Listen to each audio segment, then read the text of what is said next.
Hello, Assalamu alaikum. The topic of the day for the class 12th is Mendelism, and we are dealing with the principle of segregation. Law of principle of segregation. This is the third law. First two are principles of unit characters, second principle of pivot factors, then principles of dominance, and then there comes principle of segregation. The two factors of a character present in an individual do not get mixed up but remain distinct and segregated from each other at the time of gamete or spore formation.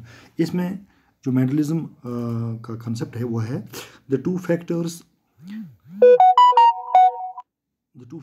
present in an individual. एक individual में जो factor चाहे मतलब dominance का हो या डेवलपनेस का हो वो दो फैक्टर एक इंडिविजुअल में डू नॉट गेट मिक्सड, ये कभी मिक्स नहीं होते बट रिमेन डिस्टिंक्ट, ये थोड़ा अयान रहते हैं and segregate from each other at the time of gamete और spore formation, so that the gamete carries only one factor of a character and is always pure.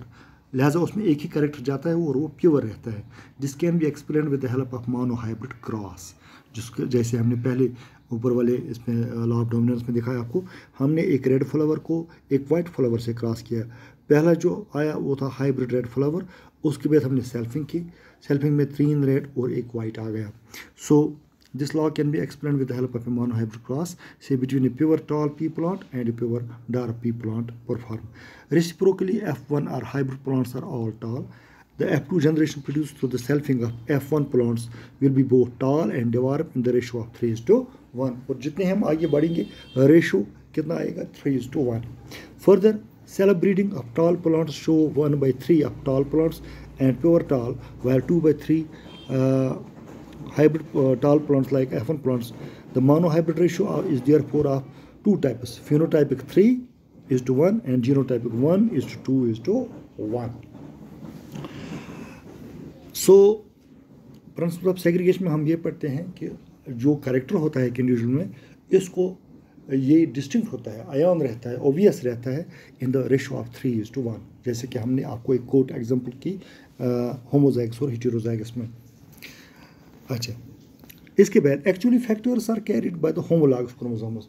ये जो फैक्टर्स हैं tallness के, डिवार्पनेस के, रेडनेस के, वाइटनेस के, जितने भी कैरेक्टर्स हैं ये कैसे कैरी हो जाते हैं by the pair of by homologous chromosomes, वो क्रोमोसोम्स जो यकसान हों.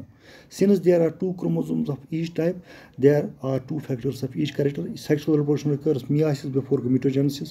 Meiosis reduces number of chromosomes to 1/2, whereas gamete carries only 1 chromosome of each type and hence only 1 factor of a character. 50% of both male and female gametes will carry one factor, while remaining 50% will carry other factor.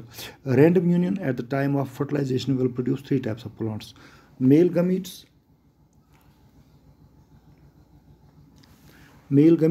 female gametes and offsprings. Male gametes जो है इसका हमने आपके पास chart सामने है.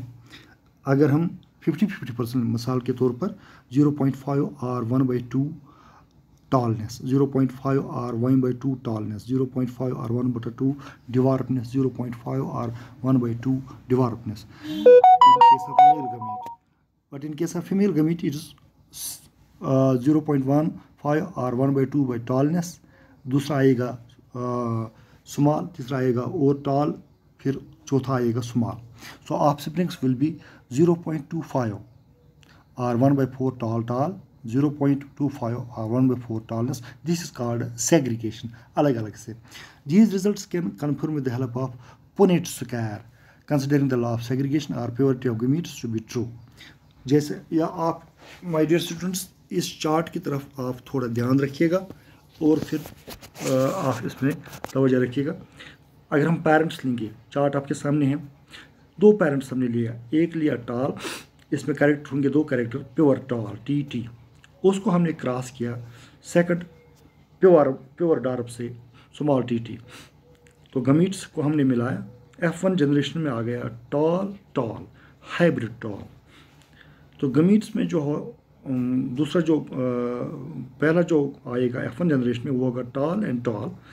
उसके बाद male and female में जब हम F2 जनरेशन में जाएंगे चार्ट में पुनेट स्क्वायर में 4 खानों वाले रिजल्ट में, तो हमें ये लगेगा प्योर टॉल पहला, उसके बाद हाइब्रिड टॉल यानी एक टॉल बड़ा एक टॉल स्मॉल, उसके बाद दूसरी चार्ट में tall and tall hybrid tall, and चौथा जो आएगा वो प्योर डिवार्फ आएगा.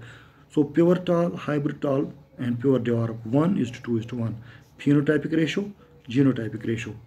So results of a monohybrid cross supporting law of segregation or purity of gametes. So second lecture में हम पढ़ेंगे incomplete dominance. Then we will move ahead. Incomplete dominance, difference between incomplete and complete dominance. This is one of the most important topics of Mendelism. Thank you for watching.